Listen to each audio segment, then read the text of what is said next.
Olá, seja muito bem-vindo ao Sociedade Analítica.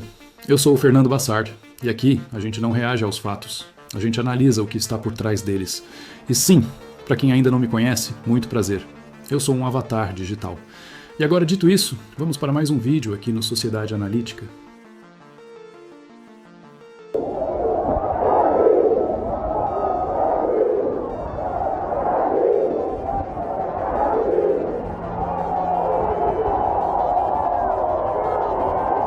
O problema do Brasil nunca foram armas, nunca foram bombas, nunca foram golpes pela força.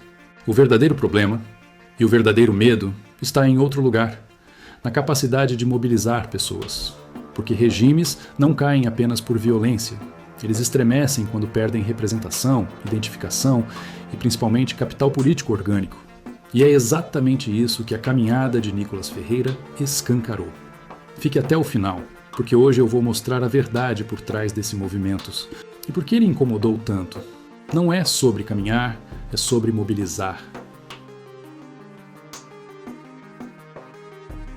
A caminhada de Nicolas Ferreira não começou como um ato partidário. Não houve convocação oficial, não houve verba pública, não houve pedido de doações. Ela começou de forma orgânica, sozinha, espontânea. E foi exatamente isso que assustou. Quando opositores passaram a pedir bloqueios, embargos e até prisão, a acusação foi imediata. Quem está financiando isso?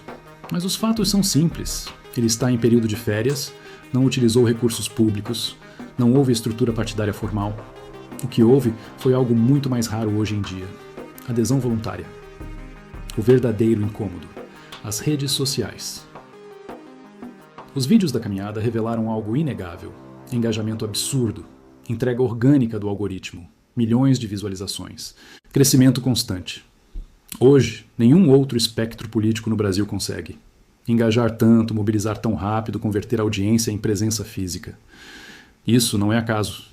Isso é capital político digital. E Nicolas Ferreira, goste-se ou não, domina isso como poucos. A revolta seletiva. Aqui está a pergunta que ninguém quer responder. Onde estava essa indignação quando surgiram escândalos envolvendo PCC, bancos, ministérios, cortes superiores? Por que a fúria aparece quando alguém caminha, mas desaparece diante de escândalos institucionais? A resposta é simples. A revolta é seletiva. Não é contra a ilegalidade. É contra a mobilização popular fora do controle. O elemento religioso e o timing político.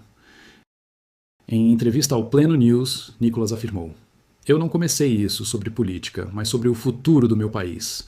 Eu consagrei isso a Deus." Aqui há dois movimentos claros. Um espiritual, voltado à unidade. Um político, perfeitamente cronometrado. Ele entende algo que muitos ignoram. Movimentos de massa não nascem apenas da razão, mas do sentido de propósito. E isso tem lastro histórico. A história das caminhadas que mudaram o mundo. Guardadas as proporções, a história é clara. Gandhi, em 1930, com a Marcha do Sal. Martin Luther King, em 1963. Marcha da Família, no Brasil, em 1964. E o movimento Diretas Já, nos anos 80, todos começaram assim. Orgânicos pacíficos, simbólicos, subestimados. Até deixarem de ser. Caminhadas não são só deslocamento físico, são mensagens políticas em movimento. A verdade incômoda: o bolsonarismo não morreu, apesar de prisões e inquéritos intermináveis, condenações simbólicas, tentativas de silenciamento. O bolsonarismo não morreu, ele se reconfigurou, ficou mais jovem, mais digital, mais articulado. Do outro lado, há um problema sério. Não existe substituto com poder de mobilização. Não há ninguém que consiga ligar o celular, convocar e ver multidões surgirem, sem estrutura paga, sem artistas financiados, sem ONGs, sem troca material. Capital político, quem tem e quem não tem. Essa é a tese central. A direita hoje tem capital político orgânico, a esquerda perdeu essa capacidade. O que existe do outro lado é dependência institucional, dependência financeira, dependência simbólica. E isso não move massas. O que vem agora? Esses movimentos sempre começam iguais, mas nunca terminam do mesmo jeito. Historicamente, eles produzem efeitos. Quais serão agora? Ainda não sabemos. O que sabemos é simples. Só um lado mobiliza, sem comprar só um lado, engaja organicamente, só um lado foi declarado morto. E não morreu. A caminhada de Nicolas Ferreira não é o fim, é um sintoma. E sintomas não se ignoram. Se você quer entender poder, mobilização e política para além da superfície, eu te convido a se inscrever aqui no Sociedade Analítica. Aqui, a gente não reage à manchete. A gente analisa o fenômeno e te conta o que a mídia brasileira comprada não pode te dizer. Um forte abraço e até o próximo vídeo. Sem palavras para cada um de vocês que estão aqui, para todos os demais que a gente encontrou pelo caminho, pessoas que estavam esperando, né, um reavivar essa nação. Isso aqui não é o fim, pelo contrário, isso é o começo. Isso aqui não é a bala de prata. Com isso aqui nós não vamos resolver todos os problemas do país.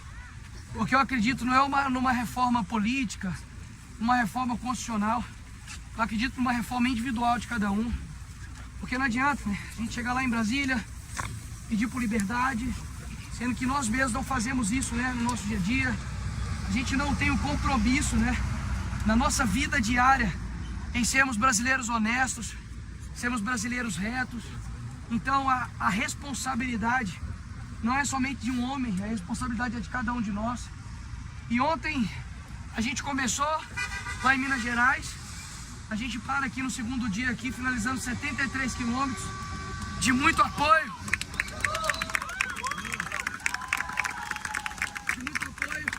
E eu quero relembrar a vocês, né, por que nós estamos aqui e quais são os objetivos. Primeiro, se Deus quiser, já em fevereiro a gente vai ter a votação do veto do Lula à dosimetria. Quero deixar algo bem claro. Muitos, inclusive de direita, disseram que a dosimetria a gente não podia votar porque era só anistia. E isso seria horrível para as pessoas do dia 8. Que dosimetria ruim é essa que a esquerda fica até 4 horas da manhã para tentar derrubar? Que dosimetria ruim é essa que o próprio Lula vai e veta? Que dosimetria ruim é essa que o próprio Jair Bolsonaro pede para que a gente vote a favor? A redução de penas, ela traduz na redução do sofrimento daquelas pessoas. Eu jamais conseguiria votar para poder manter uma pena de 17 anos para a Débora, de manter uma pena de 17 anos para o Nelson, 17 anos para o Aécio. Então reduzir a pena dessas pessoas é reduzir o sofrimento. Então a derrubada do veto é muito importante. Segundo ponto, isso aqui não retira para nenhuma luta pela liberdade dessas pessoas.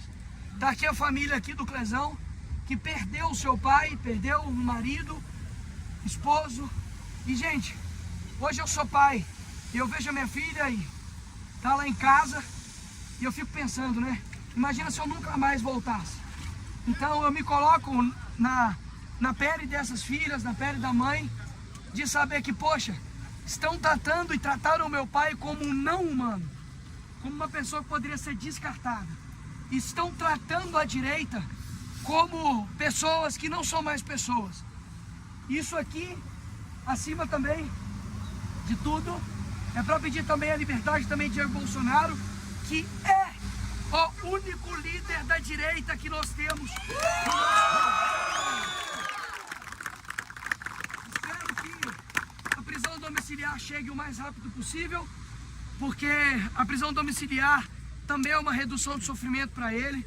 É um homem de 70 anos, que por mais que possa ter aí qualquer tipo de defeito, como todos nós temos, mas ninguém estava na pele dele quando ele foi presidente. Então eu não tenho dúvidas que você pode, enfim, não achá-lo perfeito, como eu também não acho, mas contra ele não tem um que presta. É Globo contra ele, é PT, é PCdoB, é a esquerda, é o MST, é o PCC, é o crime organizado. E posso falar uma coisa, todos os deputados que estão aqui atrás de mim aqui, eu sou testemunha viva do quanto lutam diariamente, semanalmente, para poder manter vivo a esperança desse país. Eles tiraram todos os nossos meios de ação. Aqui em cima, aqui, tem pessoas que o PT quer caçar, querem matar, querem nos calar, derrubar nossas redes sociais. Então alguma coisa certa nós estamos fazendo.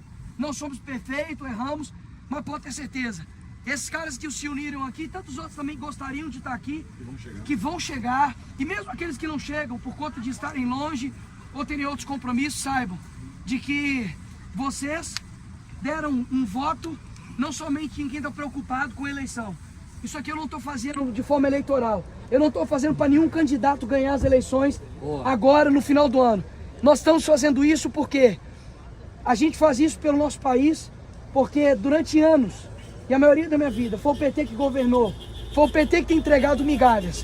E pode ter certeza, a gente está começando aqui, é o plantio, é colocar esperança no coração das pessoas. Então, acima de tudo, como eu disse naquela carta, isso aqui não é uma bala de prata, pelo contrário, é um ato simbólico para poder reavivar as pessoas que lutam por esse país. Tem policial que sai de casa sem saber que vai voltar e ainda troca tiro com bandido e a mídia vai lá e detona eles. Tem gente do agro que acorda cedo, trabalha e ainda assim tem que ter gente dentro da universidade falando que eles são fascistas. Tem pessoas, trabalhadores comuns, pessoas honestas, gente que, sabe, acorda cedo, dorme tarde e que tem que ouvir que ele é um fascista porque ele está lutando pela família dele. Um recado bem claro para os nossos inimigos: nós estamos apenas começando. Então, pessoal, antes de eu passar aqui para o André, que vai dar as coordenadas de logística, por uma última vez hoje. Vamos lá. Força! Acorda! Brasil! Acorda! Brasil! Acorda! Brasil! Bolsonaro! Livre! Bolsonaro! Livre! Anistia! Já! Anistia! Já! Quem ama o Brasil, dá um grito aí! Glória a Deus!